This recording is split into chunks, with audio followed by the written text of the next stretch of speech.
রূপা সূর্যের গলাটা শুনে আপন মনে বলে, এটা তো বাবার গলা। তখনই সোনা এসে রূপার কানে ইয়ারবাডস লাগিয়ে দেয়। এরপর সূর্য রূপার সাথে কথা বলতে গেলে রূপা অন্য কিছু বুঝতে পারে না। তারপর ফোন চলে আসলে সূর্য সেখান থেকে চলে যায়। এরপর চারু এসে রূপার সাথে কথা বললে সোনা বলে, ও তোমার কথা শুনতে পাচ্ছে না, ওর কানে ইয়ারবাডস লাগানো আছে। তারপর সোনা রূপার কান থেকে এয়ারপডসটা খুলে দিয়ে বলে, আজও তোমার সাথে বাবার দেখা হলো না। ওদিকে রাস্তায় সূর্যের সাথে চারুর দেখা হয়। চারু বলে, আমি এখানে ফুড অর্গানাইজেশন কম্পিটিশনের পোস্টার ডালছি। তুমি কোথায় যাচ্ছ? সূর্য বলে, আমি একটু ভাইয়ের সাথে দেখা করতে যাচ্ছি। এই বলে সেখান থেকে চলে যাই।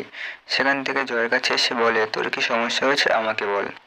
জয় বলে, আমার সমস্যা আমি মিটিয়ে নিতে পারবো। ঠিক তখনই সোনা হসপিটাল থেকে সূর্যকে ফোন করে সেখানে ডাকে, আর সূর্য সেখান থেকে চলে যায়।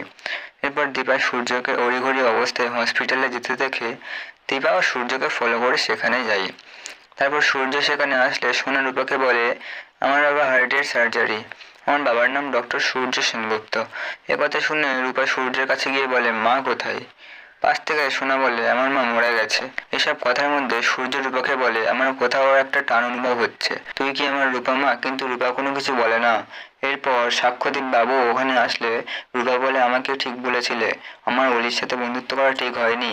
এইসব কিছু দেখে দীপা সেখান থেকে চলে যেতে গিয়ে মিশকার সাথে ধাক্কা লাগে।